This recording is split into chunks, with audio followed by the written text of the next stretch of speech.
ایک اور کفن نکالا اور روتی ہوئی بیٹی کو دیکھا، آواز سیدہ بی بی نہ روئیے، ہم بہت جلد آپ کو اپنے پاس بلائیں گے، یہ آپ کا کفن ہے۔ ایک اور کفن نکالا کہ یا علی 21 رمضان کو آپ کا جنازہ اٹھے گا، یہ آپ کا کفن ہے۔ ایک کفن اور بچا تھا، میری طرف متوجہ رہیے گا۔ مولا حسن کو قریب بلایا، کہا حسن تمہیں ایسا زہر دیا جائے گا کہ کلیجہ ٹکڑے ٹکڑے ہو جائے گا، یہ تمہارا کفن ہے۔ لیجئے سب کو کفن مل گئے۔ ایک ننھا سا شہزادہ نانا کے گلے میں باہیں ڈال کے رونے لگا، ارے نانا سب کو کفن دے دیا، میرا کفن کہاں ہے؟ آواز دی ارے میرے لال آپ کو کیا کفن دیا جائے؟ بعد شہادت کوئی کرتا لے جائے گا، کوئی کمر سے پٹکا کھول لے گا، کوئی پاروں کی نالے لے جائے گا۔ ماشاءاللہ ایک کثیر مجمع ہے، عددار جمع ہے، گرمی بہت ہے مگر میں مسائل 5-10 منٹ ضرور پڑھوں گا، اس یقین پر کہ جن کو پیاس لگے گی انہیں یہاں پانی بھی مل جائے گا، جنہیں بھوک لگے گی انہیں تبرک بھی مل جائے گا، مگر ہائے حسین کے سینے پر سونے والی جسے کسی نے پانی نہیں پلایا، کسی نے تماچے مارے، کسی نے کانوں سے گوشوارے چھینے، عزیزوں آوازیں بلند ہے، یہ ان کی تدفین کا روز ہے کہ کبھی لاش اٹھائی کبھی رو دیے، اسی شکل میں شاہ دلبر رہے۔ صبح عاشورہ آپ کو یاد ہوگا مولا حسین نے صبح سے لاشیں اٹھائی، اٹھاتے اٹھاتے عباس کے کٹے ہوئے بازو اٹھائے، علی اکبر کے سینے سے نیزہ نکالا، قاسم کے لاش کے ٹکڑے جمع کیے، علی اصغر کے گلے سے تیر کھینچا۔ عزیزوں اگر آپ اپنے مولا کی محبت میں نہ موسم دیکھتے ہیں، نہ گرمی دیکھتے ہیں، نہ رات کو رات سمجھتے ہیں، تو آپ کا آقا آپ کو کتنا چاہتا ہے کہ جب علی اصغر کے گلے سے خون بہ رہا تھا، امام نے خون کو ہاتھوں پر لیا، ایک جملہ اللہ سے کہا تھا یا غیاث المستغیثین لا معبود سواک، پھر ایک جملہ آپ سے کہا تھا ارے میرے شیعوں اگر تم ہوتے تو دیکھتے مجھے کربلا میں رلا رلا کے مارا گیا۔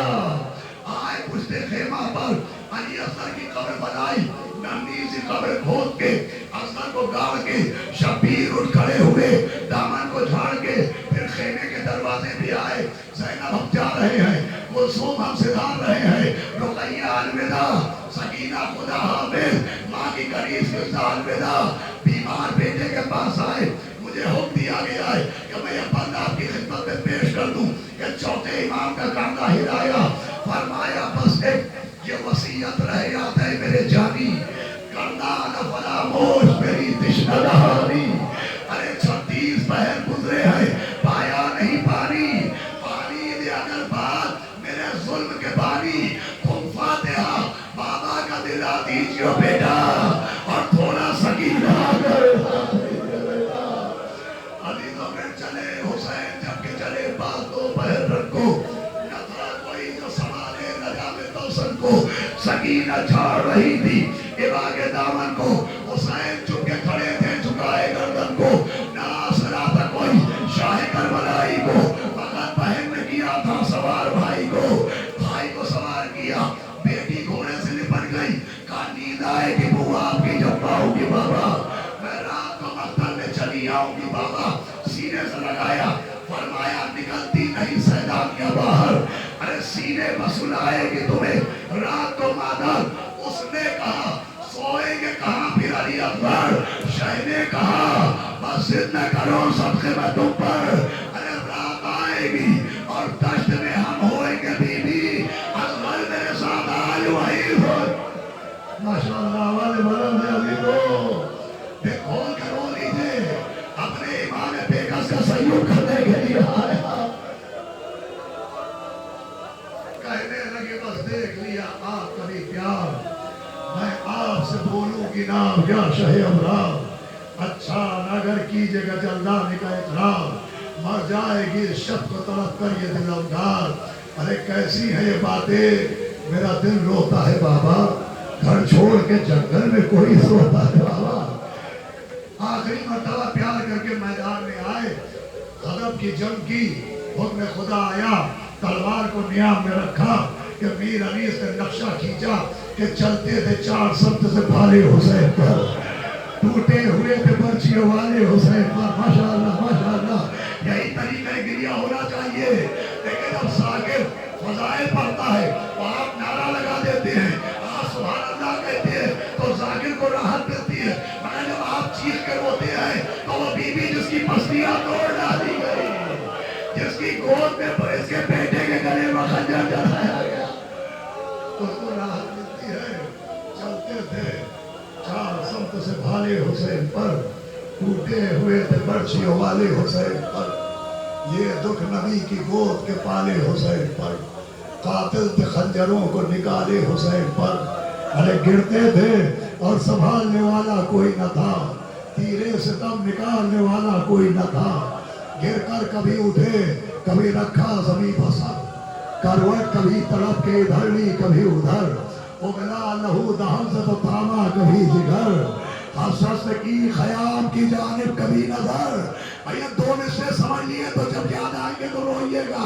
حسرت کی خیام کی جانب کبھی نظر, گر کر اٹھے تو زخموں سے برچھی کے پھل گرے, گر کر اٹھے تو زخموں سے برچھی کے پھل گرے, کچھ اور تیر گڑ گئے جو منہ کے حل گرے. گرنا تھا کہ کسی نے نیزہ مارا, کسی نے تلوار ماری, کسی نے پتھر مارے, کسی نے بھالے مارے. شمر ملعون خنجر لے کے بڑھا, لکھا ہے 12 مرتبہ حضرت کے گلے میں خنجر چلایا. جب پہلی مرتبہ خنجر چلا امام نے کہا واہ امام, دوسری مرتبہ خنجر چلا کہا واہ جمدار, تیسری مرتبہ خنجر چلا کہا واہ ابدا. لیکن روایت میں ہے کہ 9 مرتبہ ملعون نے اور خنجر چلایا, مگر امام نے نہ اماں نہ بابا نہ نانا کسی کو نہیں پکارا, صرف ایک آواز دے رہے تھے واہ عباسا, ارے میرے ابا, ارے میرے ماشاءاللہ. پھر لاشیں پر گھوڑے دوڑائے گئے, کوئی کرتا لے گیا, کوئی کمر کا پٹکا لے گیا, کوئی پیروں کی نالین لے گیا. پھر شام غریبہ آ گئی, شامیہ بستند بازو زینب و کلثوم را, توقیہ اندر گلوے سید سجاد را. ارے پادے قدے شہاد آقا بڑھائیے حوصلہ, گھر جلا کے خاک کر ڈالا رسول اللہ کا. آپ نے پرسوں شام غریبہ میں ایک روایت تو سنی ہوگی کہ ایک بچہ نکل کے نجف کا راستہ پوچھ رہا تھا. ایک روایت کلیجہ توڑ ڈالنے والی ہے, ایک بچہ اور نکلا, کبھی دائیں دیکھا کبھی بائیں دیکھا. راوی کہتا ہے تم کسے ڈھونڈ رہے ہو؟ بچے نے کہا میں سکینہ کے چچا کو ڈھونڈ رہا ہوں. تو میں عباس دلاور کو ڈھونڈ رہا ہوں. راوی کہتا ہے بچہ عباس کی لاش پر پہنچا, میں نے پتہ بتایا, وہ عباس کی لاش پر پہنچا, وہ عباس کے لاشے کو ہلا ہلا کے کچھ کہہ رہا تھا. کب میں سمجھا پانی مانگ رہا ہے, میں سمجھا گھر جانے کو کہہ رہا ہے, مگر اب جو میں نے کان لگائے تو بچہ عباس کی لاش ہلاتا تھا, کہتا تھا عباس اٹھو زینب کی چادر سے نہیں ہے. عباس سکینہ کے تماچے لگ رہے ہیں. غریبہ بھی گزر گئی, 11 محرم آ گئی, بیویاں لاشوں کے بیچ گریہ کرتی ہوئی نکل گئی. رات کا روز آ گیا, اللہ اکبر. شہزادی آپ کو ایک حسین عطا کرے, یہ وہ حسرت ہے کہ کاش ہم کربلا میں ہوتے. اللہ اکبر. ابھی وہ منظر بھی پیش کیا جائے گا. بنی اسد کا قافلہ چوتھے امام تشریف لائے, آپ نے لاشوں کی تدفین کی. بس میں پڑھ چکا, آپ رو چکے. میں ایک سوال پوچھتا ہوں اور مجلس تمام کر دوں گا. دیکھیں یہاں بڑی تعداد میں زائرین امام حسین بھی بیٹھے ہیں. بہت سے لوگ ہیں جو کربلا کی زیارت کر چکے ہیں. جنہوں نے نہیں کی ہے ان آنسوؤں کے صدقے میں اسی سال وہ کربلا جائیں. مولا حسین انہیں زیارت کا شرف حاصل کر عطا کریں. یہ جو کربلا بیٹھے ہوئے زائرین گئے ہوئے, یہ جب کربلا پہنچتے ہیں تو یہ مولا حسین کا روزہ. مولا حسین کے روزے سے پہلے یہ بچپن کے دوست حبیب ابن مظاہر کی قبر ہے. مولا حسین کے پہلو میں جوان بیٹا سو رہا ہے. یا بنیا علی دنیا بادو کا رفا. ارے یہ مولا حسین کا مصرع ہے, جملہ ہے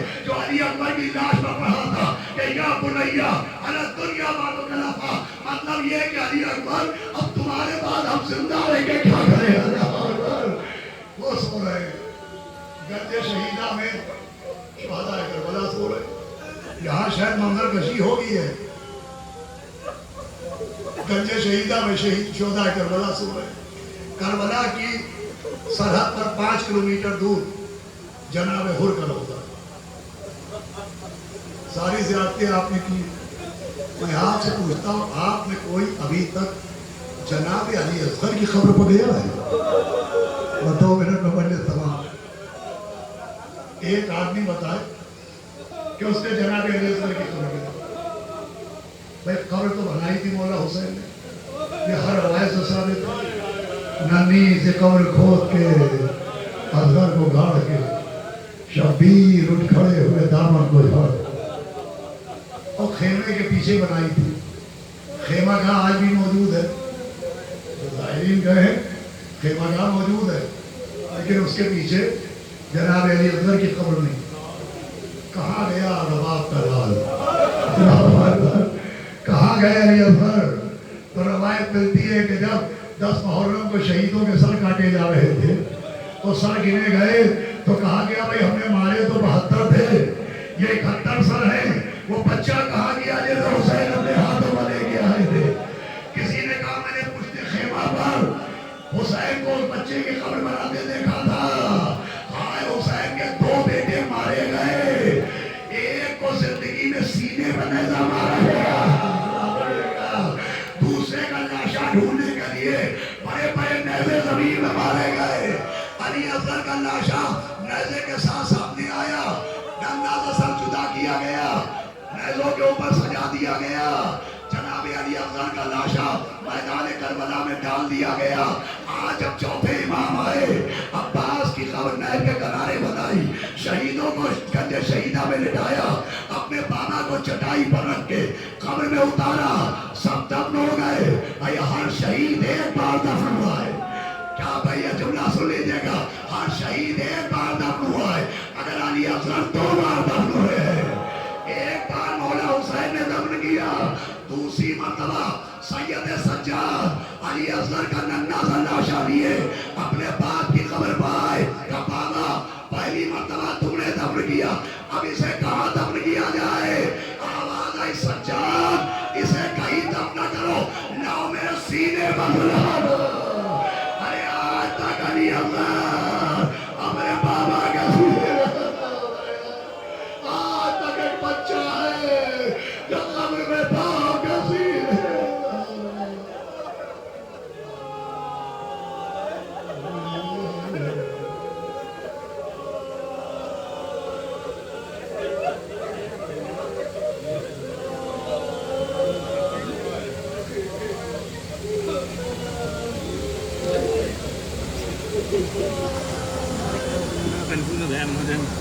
تمہارے پہلے سے رکھا میرا کہاں جلدی سوچو گے آپ کے چین رکھیں.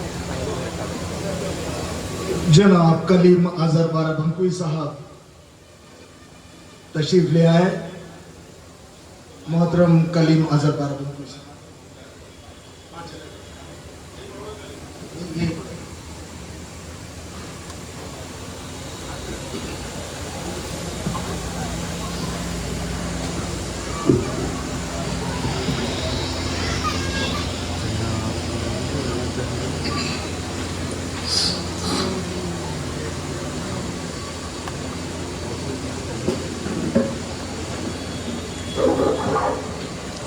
پروگرام باقی ہے. سلام خاک نشینوں کو سوگواروں کا,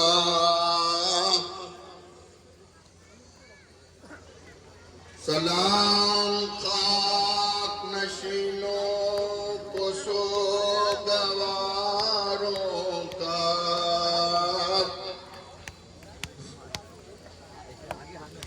غریب دیتے ہیں پرسا تمہارے پیاروں کا.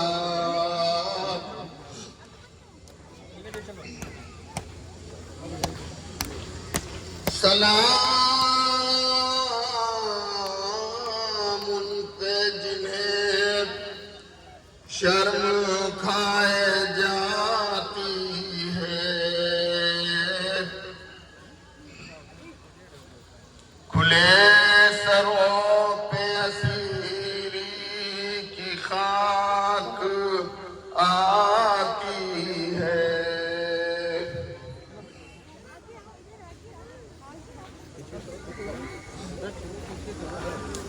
سلام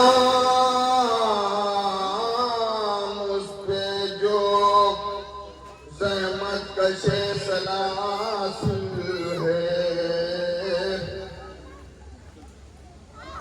مصیبتوں میں امامت کی پہلی منزل ہے۔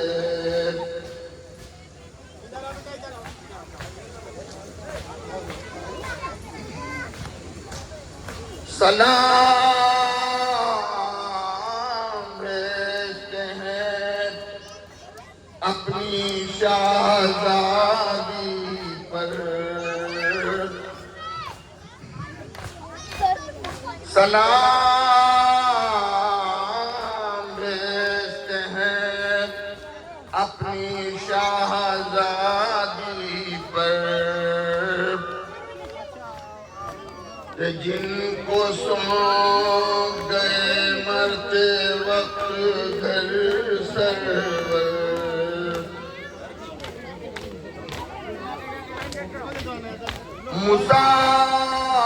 مسافرت میں عجب بے بسی دکھلائی، نثار کر دیے بچے نہ بچ سکا بھائی،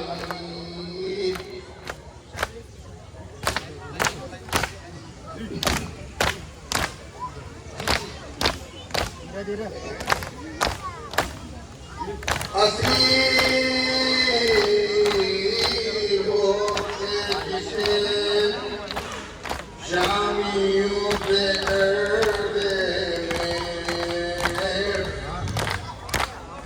حسینیت ہے دکھانا علی کے لہجے میں،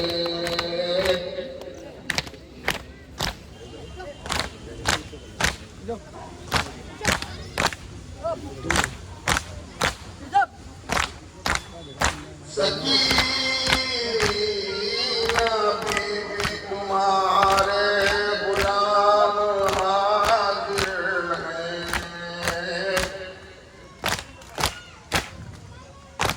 سکینہ بی بی تمہارے غلام حاضر ہیں، مجھے جو پیاس تو اشکوں کے جام حاضر ہیں،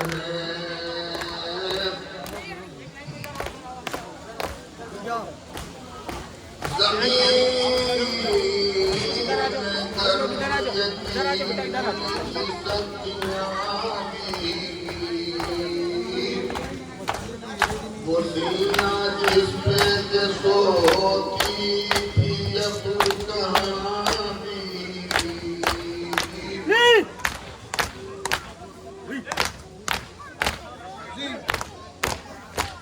ابھی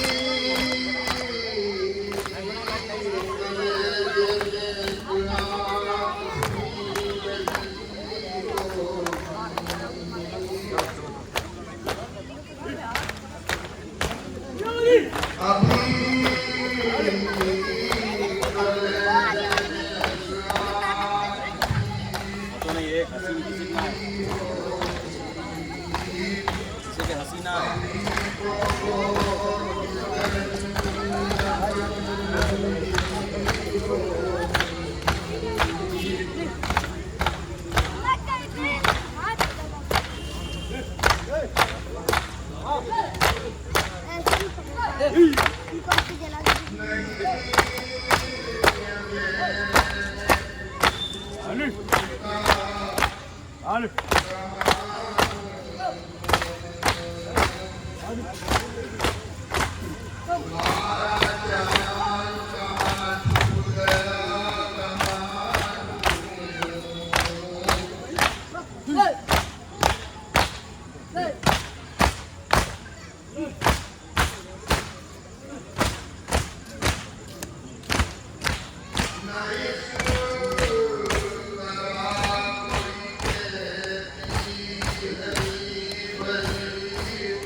تو اشکوں کے جام حاضر ہیں